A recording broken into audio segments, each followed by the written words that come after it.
In 1992, 2 years after their debut album, Facelift, they released their next record, which is widely viewed as their magnum opus.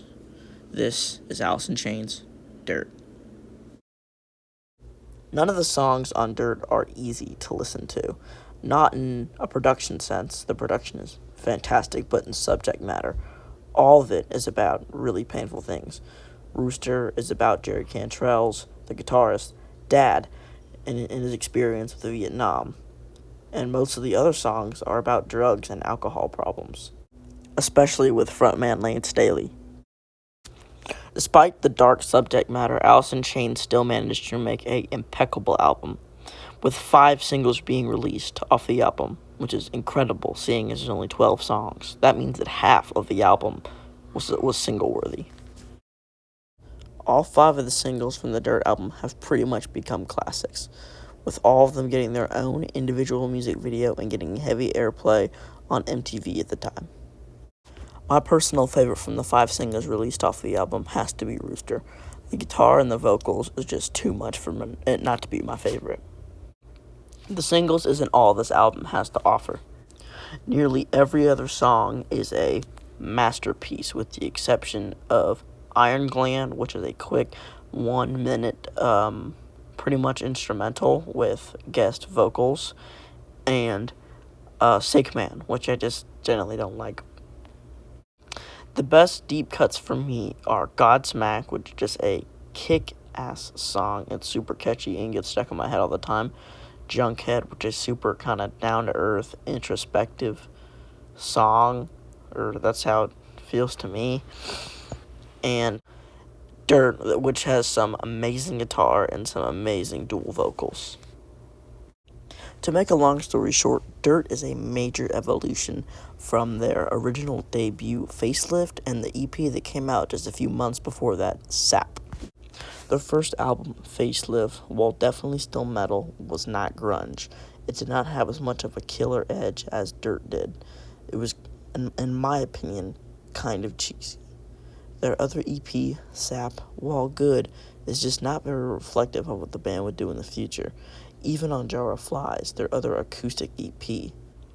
I also find that on both their debut Facelift and their sophomore EP, Sap, the songwriting just isn't as good. There's so much filler on the first album, it's semi-ridiculous. I legitimately don't like about a third of that first album, and I don't like half of Sap.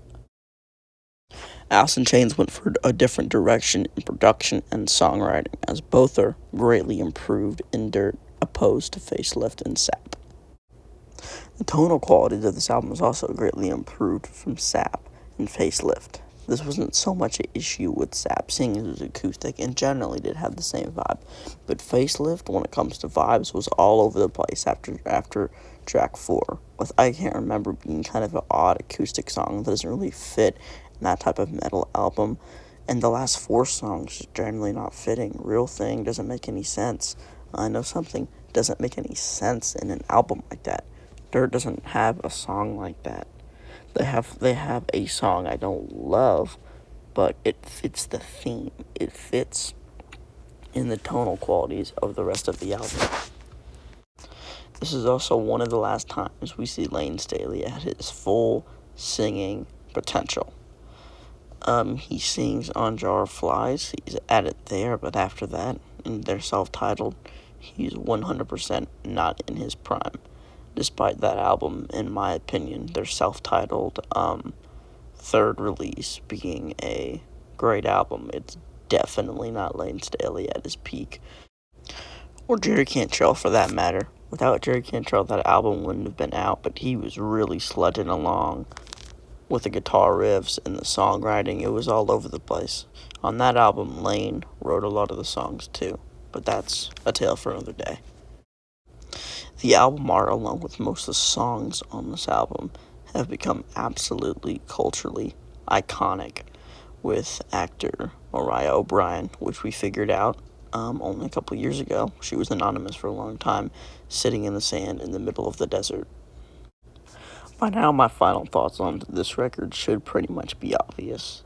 I love every song to the fullest extent.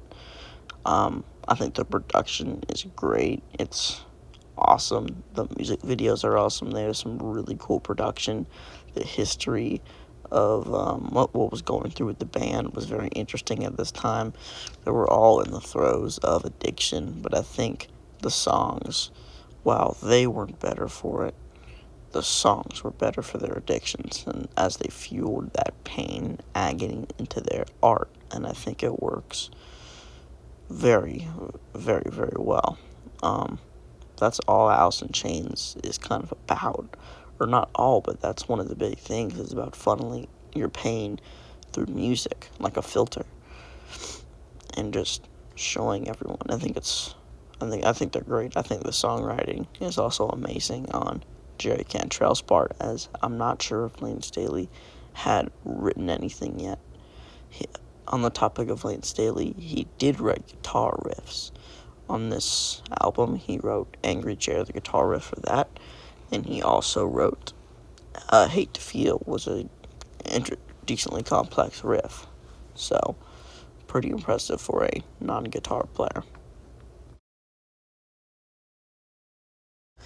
And that's going to do it for the video. That's why I think Alice in Chains Dirt is a masterpiece. Please, if you like this, like and subscribe. I'm going to be trying to add more production value like I have in this video later on. So if you like what you're seeing, you like the commentary, please, like and subscribe, support me so I know that, I'm seen in this little YouTube world, which I probably won't be, but that's fine. So, I really enjoyed making this video, and I'll catch you on the flip side.